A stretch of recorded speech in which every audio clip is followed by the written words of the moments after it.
Quoi ça? Oh, bah, tu me dis toi aussi, parce que sinon c'est moi qui l'aurais dans le cul.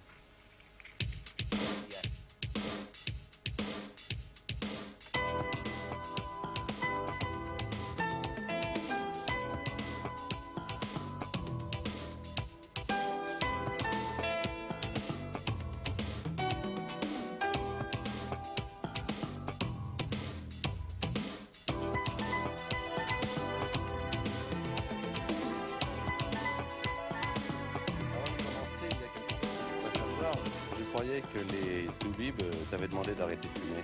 Oui. À propos de tout, Ouais. j'ai écrit ça une fois. Mieux vaut ne penser à rien que de ne pas penser du tout. Rien, c'est déjà beaucoup. Rien, c'est bien mieux. Rien, c'est bien mieux que tout. Là, merci quand même.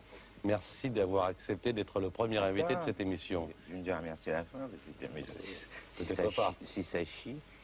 Mais il y a deux questions dans l'émission. La première, c'est qu'est-ce que vous aimeriez que l'on dise de vous? En l'occurrence, qu'est-ce que tu aimerais que l'on dise de toi? Et la dernière, est-ce que tu as l'impression d'avoir tout dit? Entre ces deux questions, 1 heure de conversation à laquelle vous allez assister et j'espère, en famille, participer. Alors, première question, qu'est-ce que tu aimerais que l'on dise de toi? J'aimerais que l'on répète quelques-uns des plus beaux aphorismes. Ah oui, par exemple? Par exemple, la queue, c'est féminin, le con masculin, question de genre. Ouais. Un aphorisme, c'est une pensée concise. C'est ça, un aphorisme. Et ça suffirait pour définir Gainsbourg? Ah non, il y a aussi ce qui me gêne dans la jument, c'est la queue. Ouais. Il y en a une autre.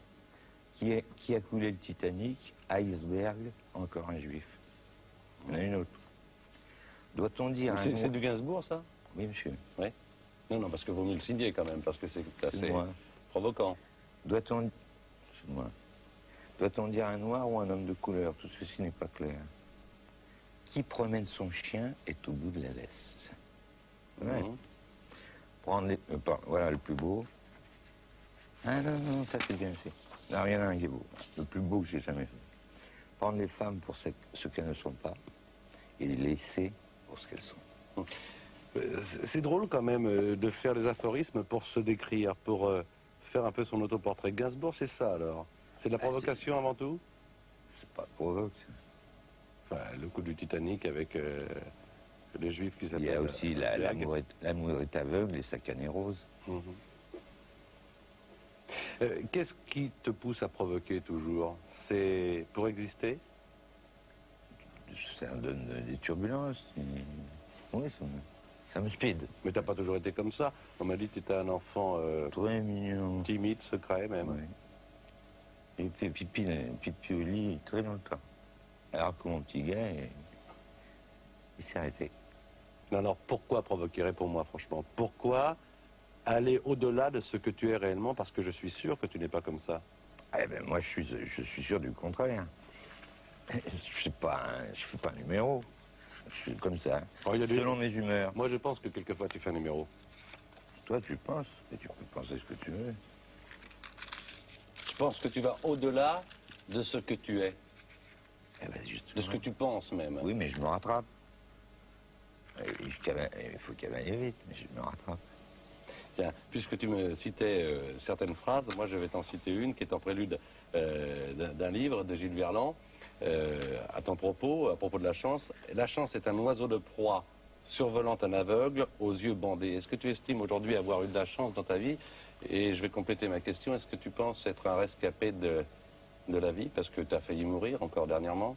Et il y a beaucoup de gens qui pensent que Gainsbourg, il n'en a plus pour longtemps. Mathématiquement, mes jours me sont comptés. Mais... Oui, mais ça comme tout le monde. Faire avec.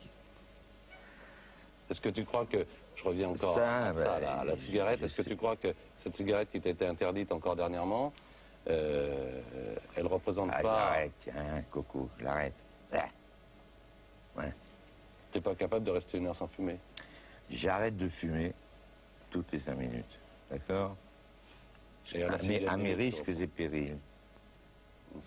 En réalité, quand tu te fiches de la mort, est-ce que tu as l'impression de t'occuper de toi ou de t'occuper des gens que tu vas laisser? Tu penses pas, par exemple, aux enfants?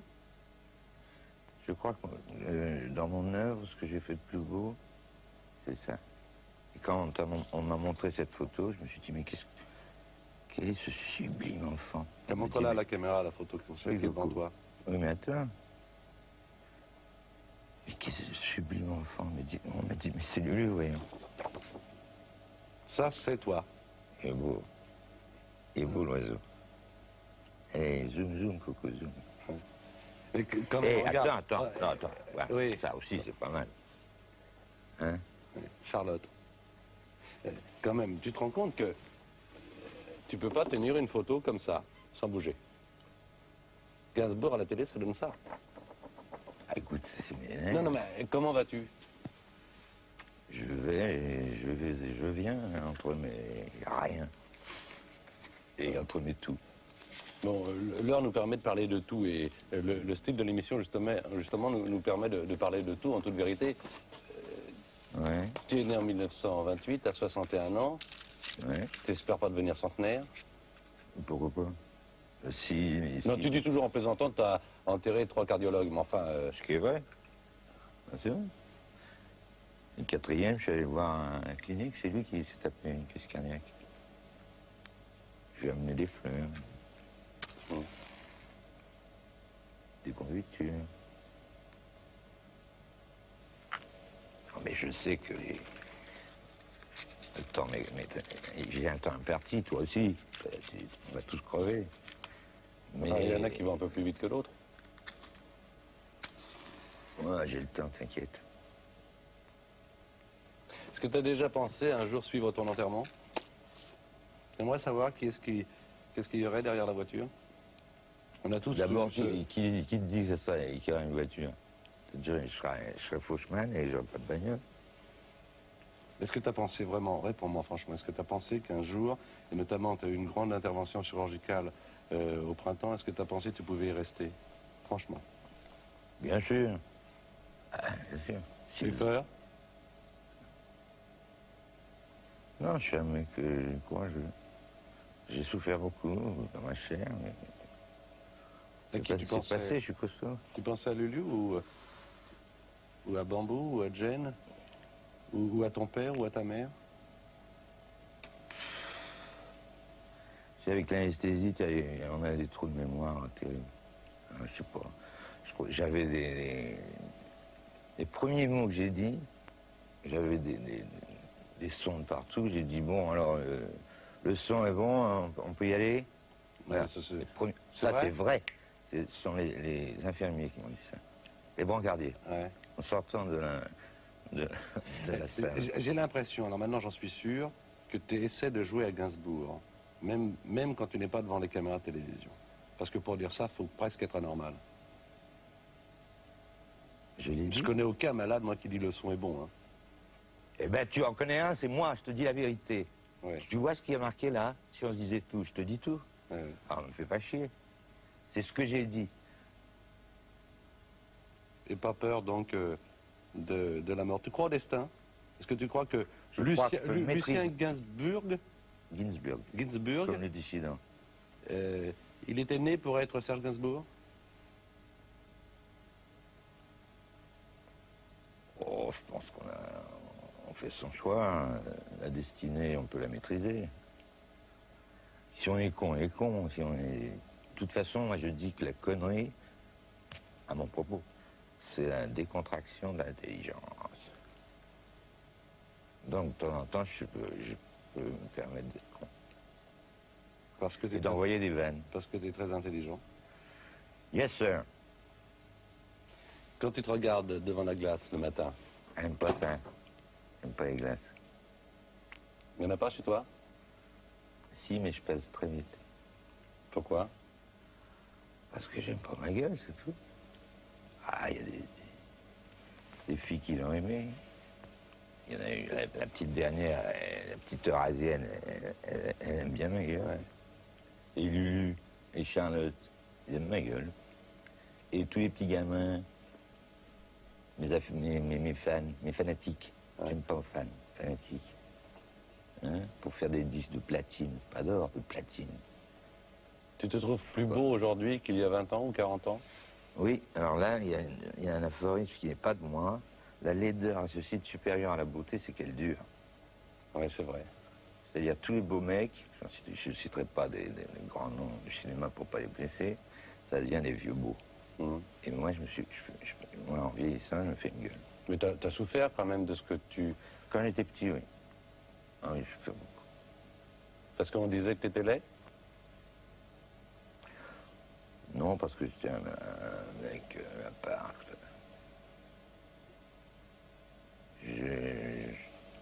Je rêvais.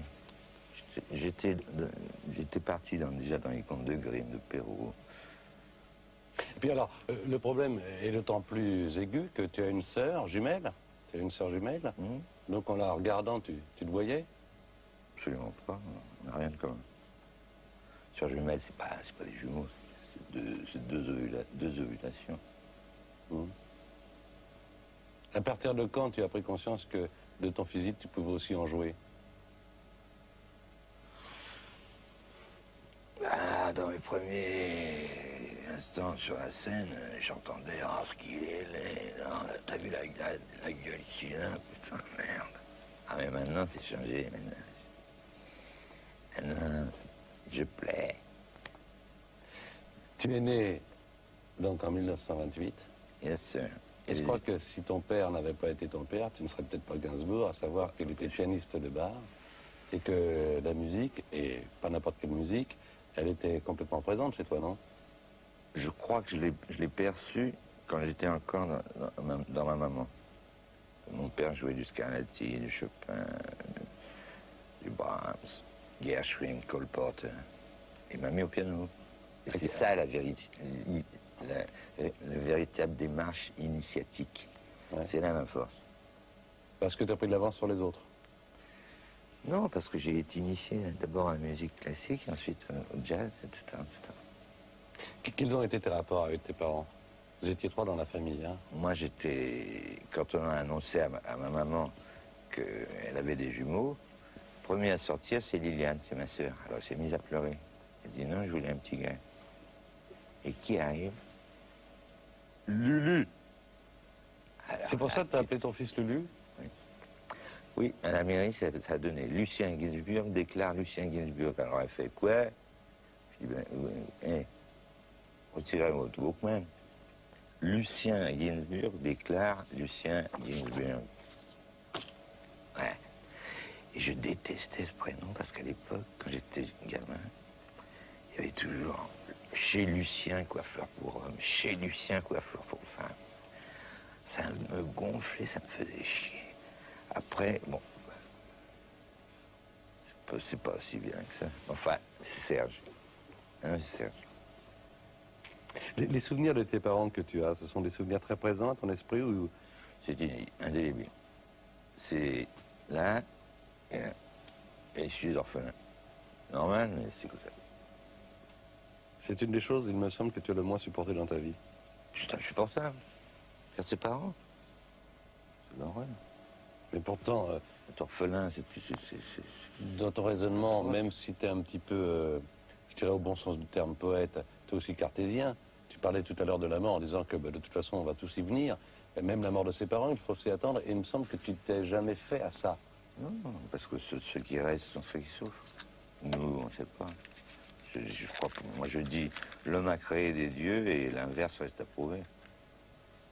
Il y a quelque chose qui me gêne depuis le début de l'émission, c'est que tu t'en tires toujours avec des formules. Alors, de temps en temps, elles sont de Gainsbourg, de temps en temps, elles sont d'autres. Ce ne sont pas des formules, ce sont des mots d'esprit. Ouais. L'esprit, j'en ai à revendre. Ça nourrit l'esprit?